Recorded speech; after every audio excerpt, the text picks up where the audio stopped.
Continuing our reading in Poppy's Return by Avi, today is chapter 33, Introductions. When the bulldozer finally came to a stop, Aerith gave a woozy shake of his head. I don't know what to say, he muttered. Junior, Mephitis, and he stared out from the cab. The broken bits that had once been Grey House lay in a colossal heap before them. From it, a curl of dust rose like a twist of frayed ribbon. Wow, muttered Junior. That was freaking nasty.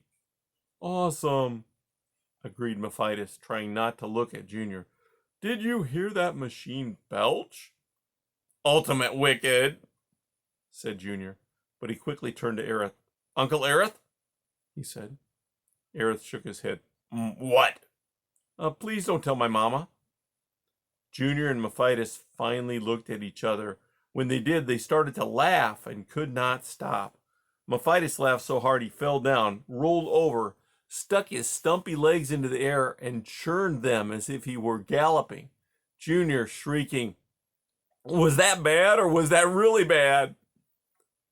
Leaned his head against the cab well, held his stomach with one front paw, and wiped away tears with the other.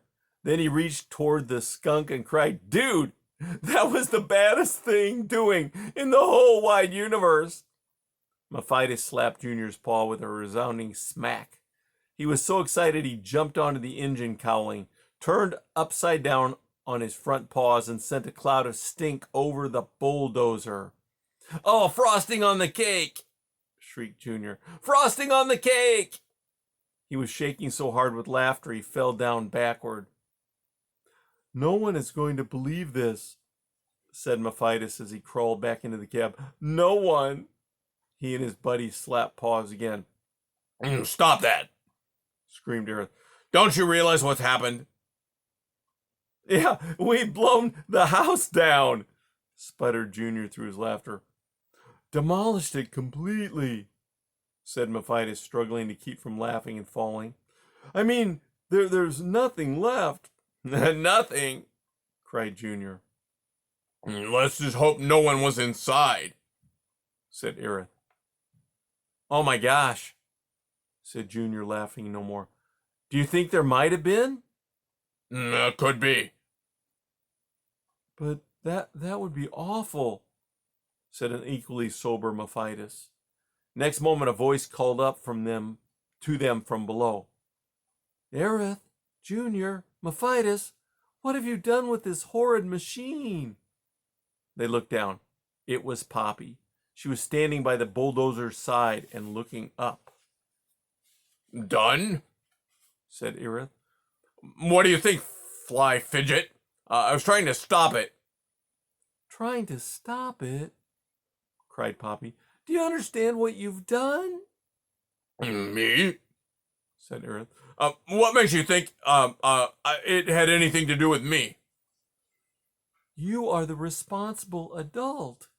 No, I am. Of course you are. Aerith looked at Junior. Junior looked at him.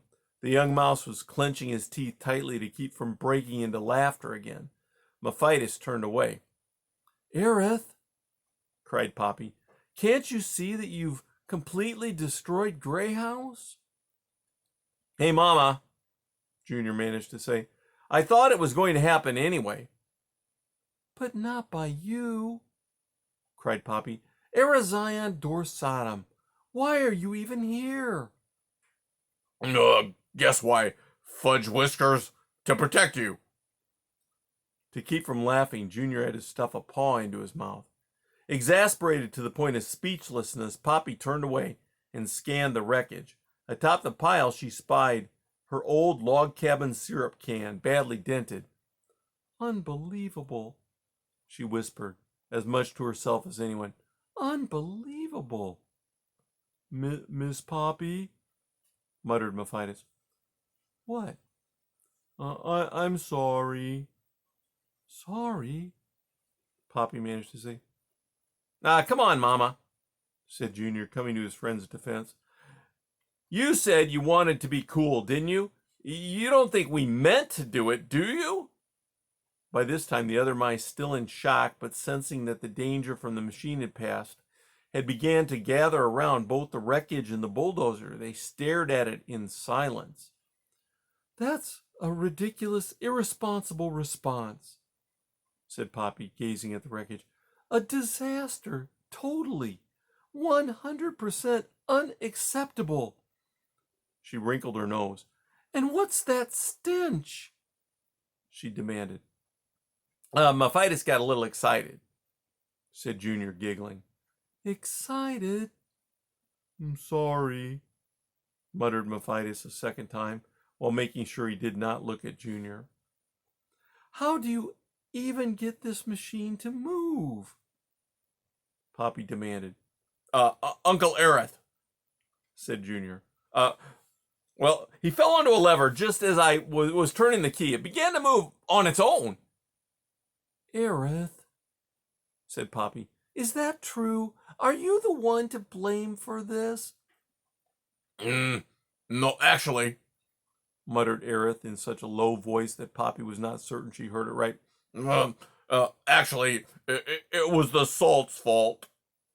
And that's the end of chapter 33.